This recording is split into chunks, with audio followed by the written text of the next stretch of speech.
Hello everyone, welcome back to the new video. So guys, today we are going to learn about variables, constants, data types.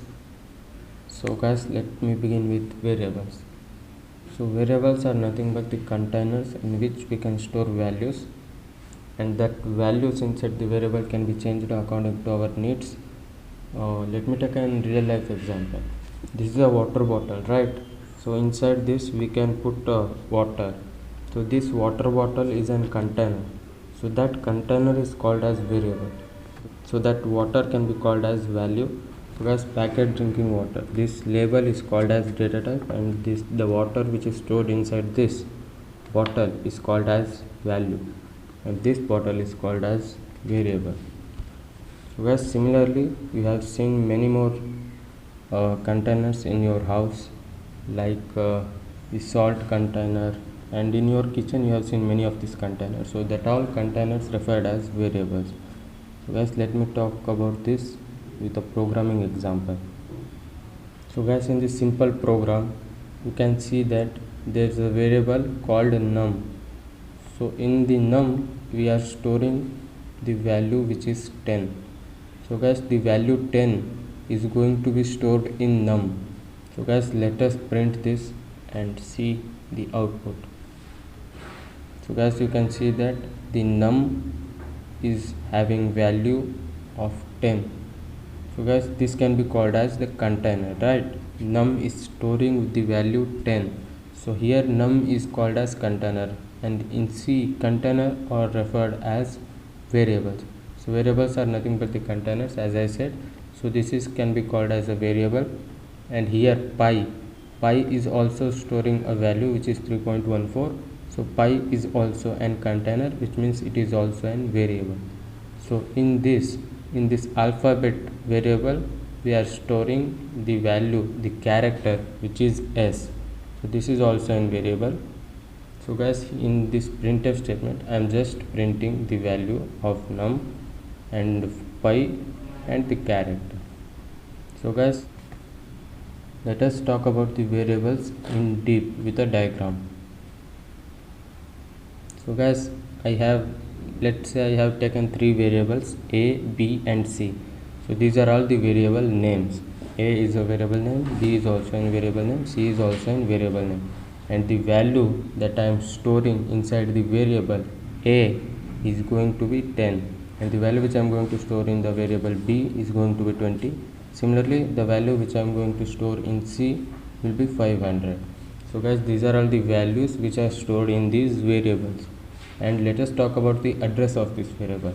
Like we have our address, our home address, our residence address, our permanent address, or our current address. So likewise, this variable is also having an address. So address of the variable a is 1004. So guys, here 1004 is the address of variable a, which is in the data type of integer. So we'll talk about data type later. So firstly, understand what address is. Through this address we can access the variable a and the value inside the variable a. So let us take a real life example. If somebody has our address, so they can contact us, they can come to our home, come to our residence. So similarly, we have an address of a, which is 1004. So if I get this address 1004, then I will also get this value which is inside the a, which is 10.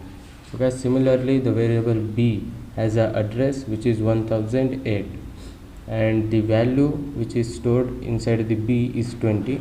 So if I get this address 1008, then I will also get the value which is 20. And similarly guys, here also it is 1012, the address of variable c, and if I get the address of variable c, then I will also get the value which is 500. So guys, this is referred as the computer memory. This diagram is computer memory. So how do you declare the variable? There is a proper syntax and a set of rules which you have to follow to declare a variable, otherwise it will cause you error. So guys, before declaring the variable, you have to know the syntax of how to declare variables. So guys, firstly you have to specify the data type. So there are three types of data type, which is integer, character and float. These are the three basic data types, and integer data type specifies that only integer values can be stored inside the variable. So here 10 is an integer value. What are all integer values? Integer values are nothing but zeros and positive numbers and negative numbers. So guys, these are all called as integers. So I can store 10 here, or I can store minus 10 here, or I can store just 0 here.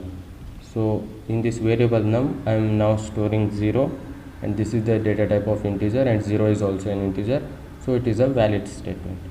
So here the another data type, which is float. So inside float, what we are going to do is we can store the real numbers. Yes guys, the real numbers, which is also known as pointing numbers. So here the value of pi, which is 3.14, so I cannot store that in integer variable because integer does not take real numbers.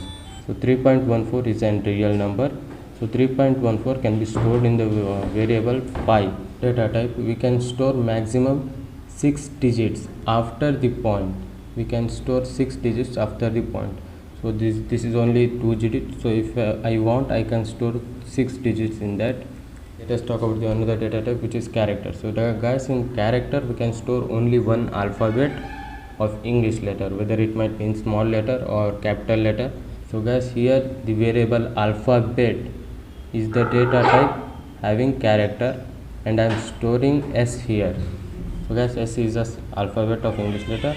So yes, this is a valid statement and we can store it here.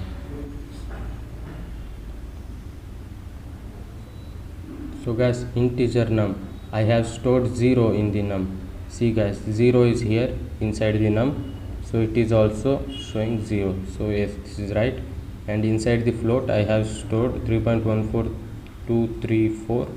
So guys, let us see. Yeah, in float pi, in the variable pi, the value is valid, the value is correct. And inside the character variable alphabet, I have stored S. Let us see whether it is printed or not. But how can we define data type? See, data type is defined as, data type specifies that what kind of value can be stored inside the variable without causing an error. So guys, let us take an example of water bottle. So here the data type is written here, packaged drinking water. So inside this bottle, I have to put only drinking water. So if I put a cooking oil inside that, then that will be data mismatch and that will cause an error. So guys, whichever the data type is, here it is written that only packaged drinking water, so I can only put packaged drinking water here. If I put anything else, then it will cause an error. So guys, this is called as data type. So inside the hospital, only patients and doctors are allowed, right? This is an data type. So inside the police stations, only police and criminals are allowed. So this is the data type, police station, which have been labeled outside the building, right? So guys, let us talk about the size of data type. So guys, here as you can see, I have declared integer num and also initialized it by giving it value 0.